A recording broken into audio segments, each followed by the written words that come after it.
Take me back to my grave. I wanna be left this way. Too many years walking alone to be led astray.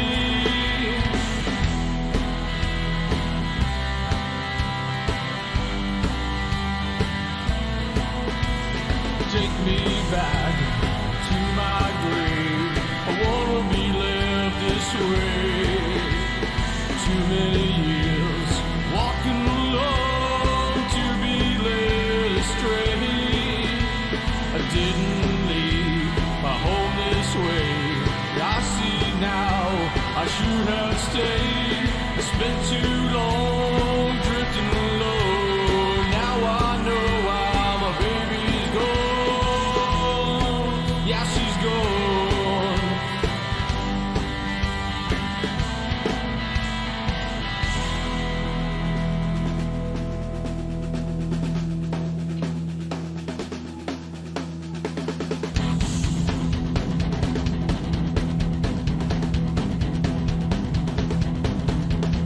I swear revenge, it gets a gun that took my baby away. I swear revenge for my love, and I won't rest till that day. I put him into his grave. Into his grave. I swear revenge, it gets a gun that took my baby away. I swear revenge for my love, and I won't rest till that day. I put him into his grave. Yeah, he's great. Yeah, he's great. I pray.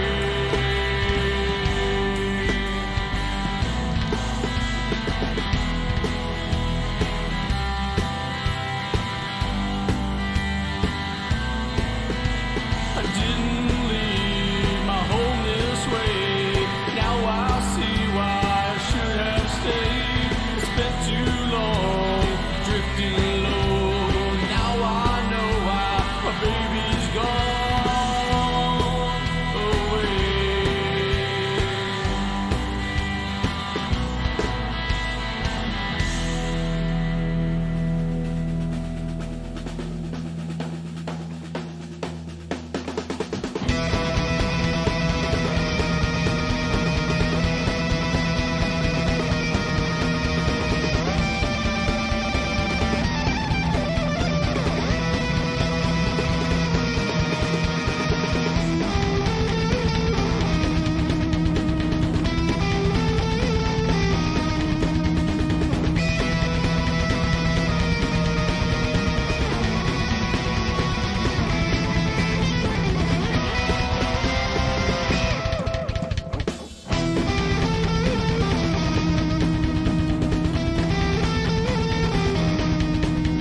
I swear revenge, it gets a gun that took my baby away. I swear revenge for my love, and I won't rest till that day. And put him into his grave. Yeah, he's great. I pray. Yeah, he's great. He's great. I pray. Yeah, he's great. I pray. Yeah, he's great. I pray. Yeah, he's great. I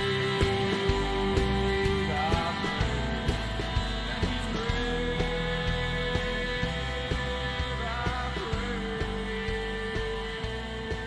Yeah, he's great. I pray. Yeah, he's great. I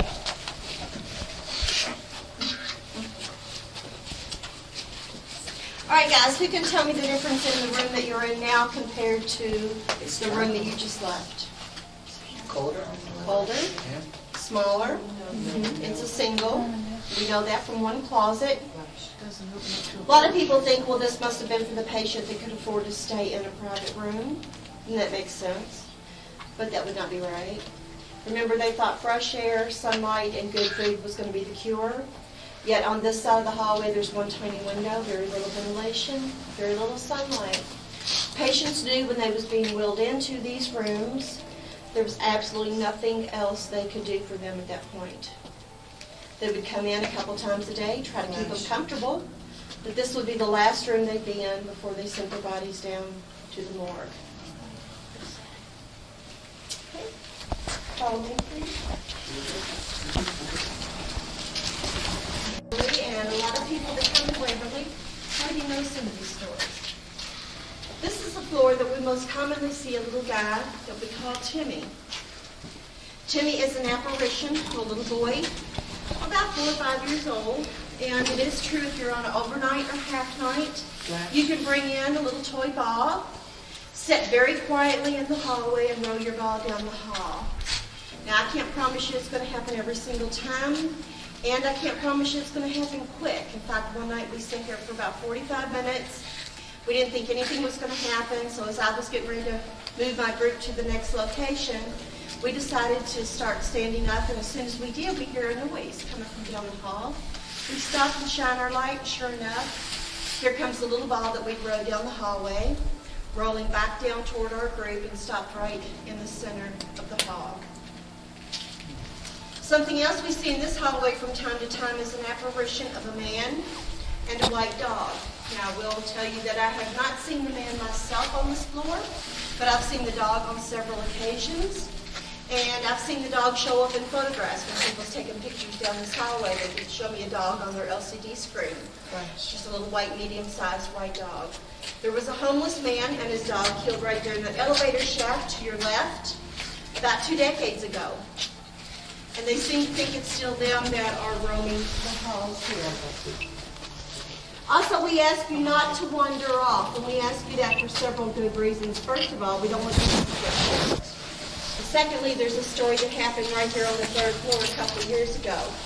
There was a tour guide standing right here talking to a group much like yourself, telling them all about Timmy and the different things that go on in this hallway. There's a young man standing right over there next to the elevator shaft in front of that door who decides to wander off into that room by himself, although he was asked not to.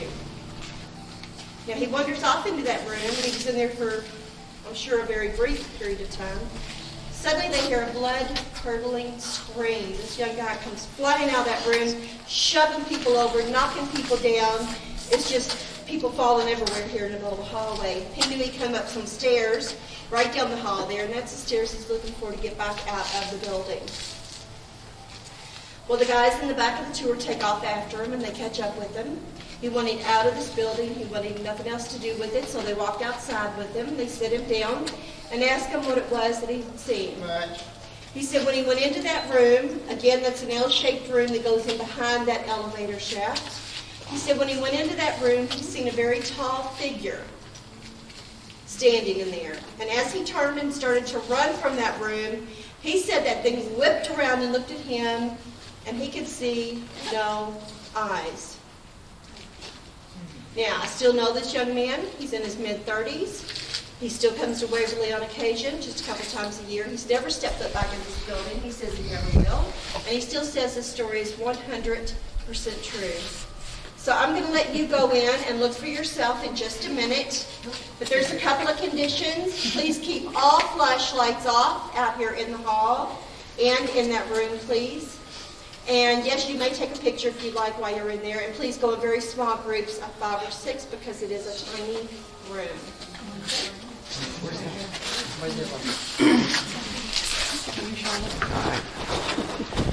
Who's going to go out screaming first?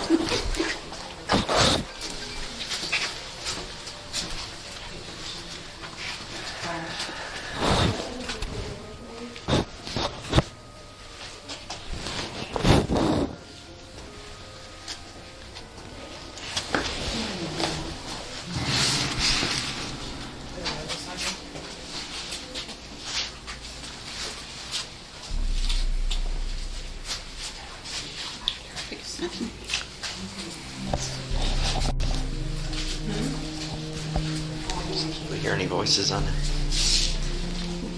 recorder? At all. We was told the baby was found dead in a well system here on the property.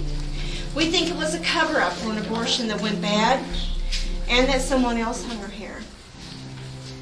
Now, during the time this story took place, they kept the mentally challenged out here. This was a ward of 14 beds. And at the same time they were out on this end, they kept the children out on the very opposite end. Now, 502 was a locker room for the nurses and then a shower room for this floor as well. I'm going to let you go into the room in just a minute and take some pictures. But first of all, I do want to warn you, 502 is known to make some people ill. We don't know why it is, but we see it tour after tour here at Waverly Hills. I've seen them come out passing out. I've seen them come out vomiting. You name it, every extreme there is. So you're going in at your own risk. We do ask that you please do not exit onto the roof from the second door inside here. Just go through, take your pictures in here, and then you're going to meet me right out here on this end, please. Okay? Hey guys, if you know not which store is out of you, guys go ahead and meet up in the water supply.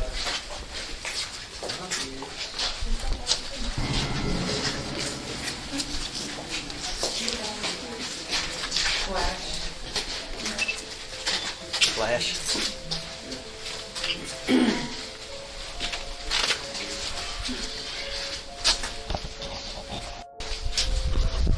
Walking through 502. Flash.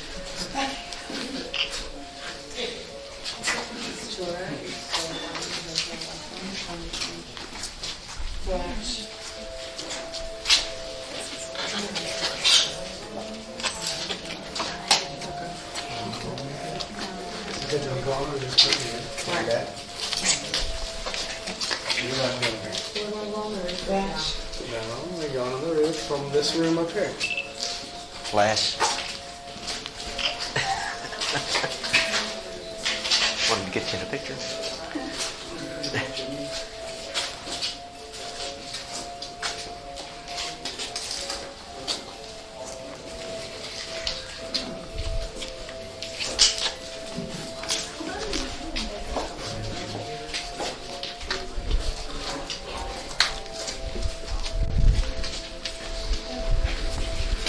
All right, leaving 502. Onto the fourth floor. The security guard was doing their normal walk around the building. They started hearing screams. They came inside and listened. And they followed the screams and it led them right here where I'm standing. Now normally when we come upon trespassers here on the hill, they run. Especially 17-year-old boys. But these boys didn't. In fact, they begged for help. They said, please help us, please let us out. They won't let us out. When he asked them who won't let you out, they pointed out here and said the people out here in the hallway wouldn't let them out. There was no one out in this hallway.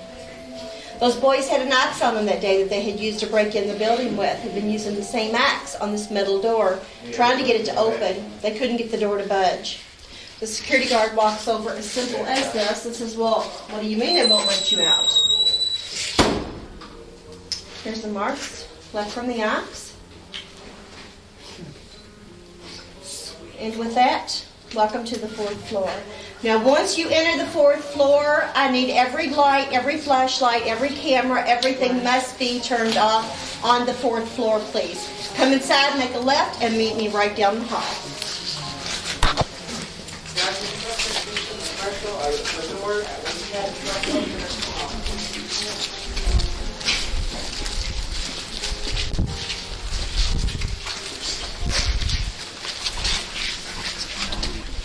To come and stand with us in the group.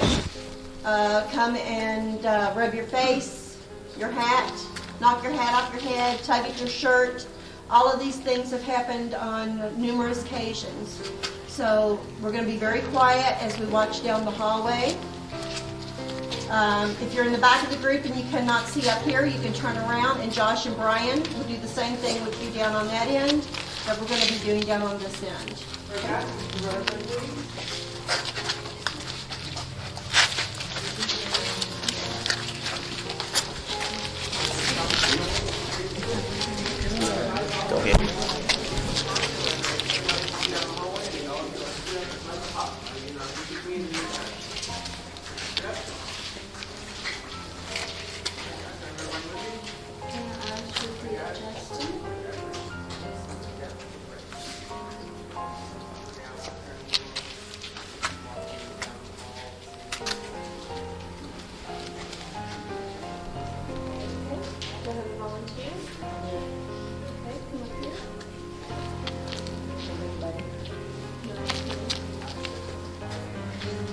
Put your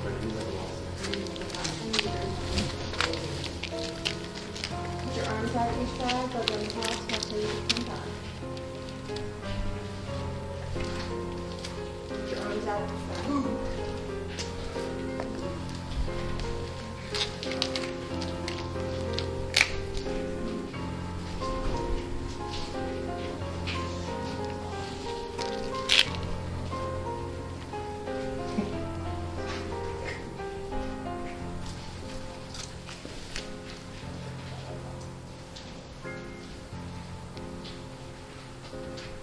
Okay, turn around, start walking back toward us slowly.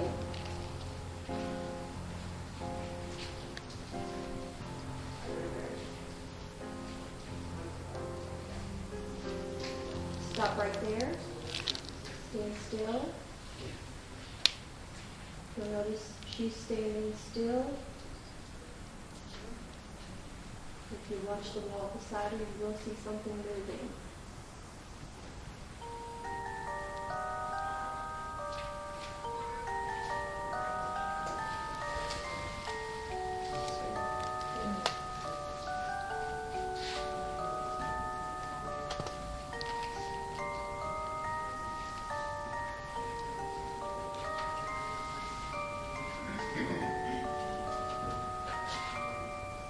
Okay, come on back this way.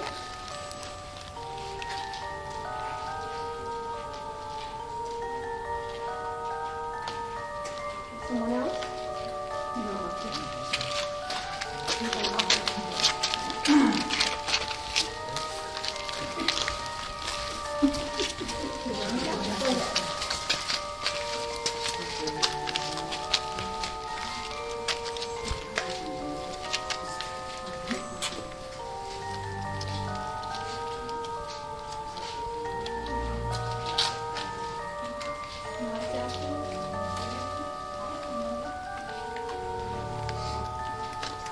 Turn around and start back slowly, please.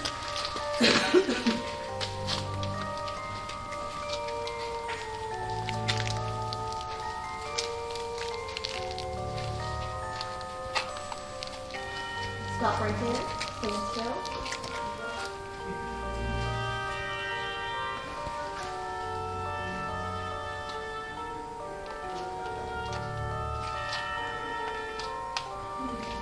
Don't look directly at this, but there appears to be something about 3 doors up on the right, set very low to the door.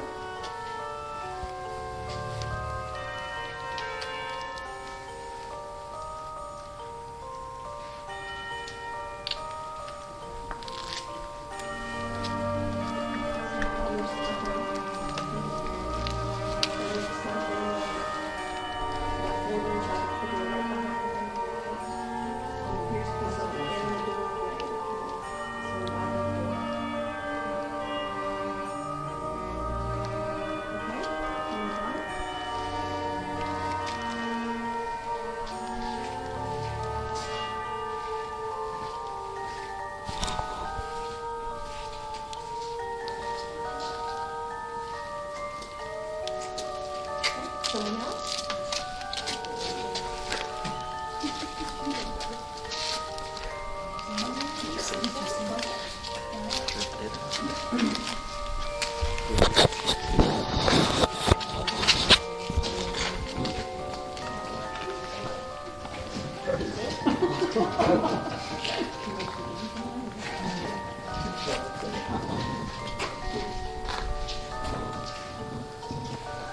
Okay, turn around and start back toward us slowly.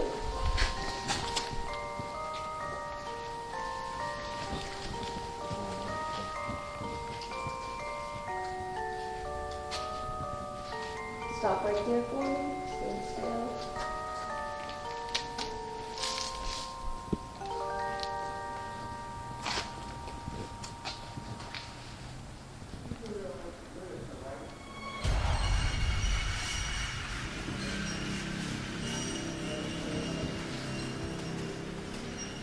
Just seeing something in the fluid.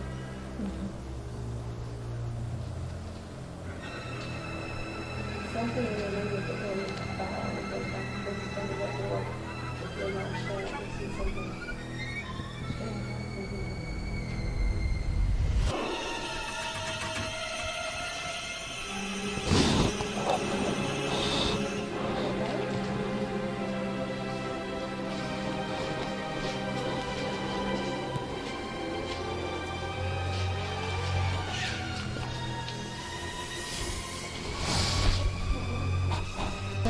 operating room for Waverly Hills.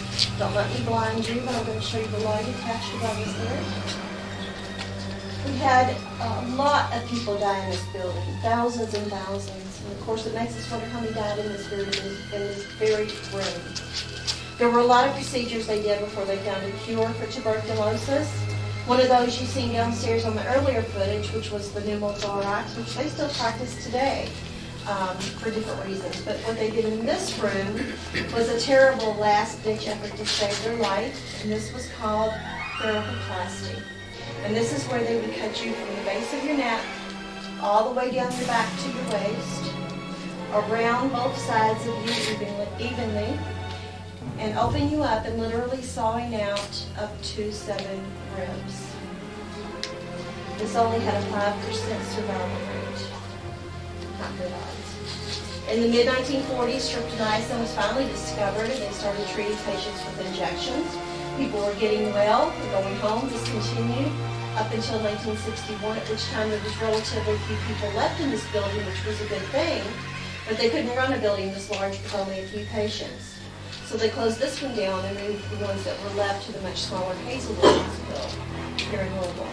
Does anybody have any questions before we go on? Okay, we're going down a lot of stairs. It's very important that you stay together so you'll know what floor we're getting off on. Use your lights on the stairs, and please be very careful. It's a 500-bed building. It's 180,000 square feet of building. This entire right-hand side of hallway that we're going down now used to be all kitchen area. Still today, at times there are people that say they can smell foods cooking. Some of the things they have smelled in the past were bacon, chicken, fresh bread. I gave a group of nurses a tour not long ago, and they said they smelled peanut butter cookies. And the funny thing is, one of those girls on that tour was highly allergic to peanuts. She actually started breaking out in hives before we could get her out of the building. Okay, follow me. The body chute was originally built as a supply tunnel. This was a way they could bring items up the road from Dixie Highway. Also, the employees that lived down at the bottom of the hill could walk up this to work every day. It was steam heated and it did have electric lights. Now, once tuberculosis reached its peak, again, they was losing to death and hour in this building. They needed another way to get the bodies out of here so that all the patients sitting out on the solarium would not see a constant flow of hearses pulling up all day and all night. And that's when they decided to use it as what we now call the body chute. The body chute had a wooden type cart. They could put a body into the cart, lower it down to the bottom of the hill. Down there it would be picked up by a local hearse. My dad actually worked here in the body chute. He was born and raised here on the property. My grandmother worked down in the laundry room where you started. My grandfather was a butcher inside the hospital. I was born and raised here on the property as well, and I still live in one of the little doctor's houses down on East Pages, so I have a great love for this building. They would put a body in the cart, lower it to the bottom of the hill where it would be picked up by a local hearse. The bodies that were not claimed, and quite a few were not claimed, because these were Depression years. And a simple fact is a lot of people couldn't afford to bury their dead. Those bodies were donated to the University of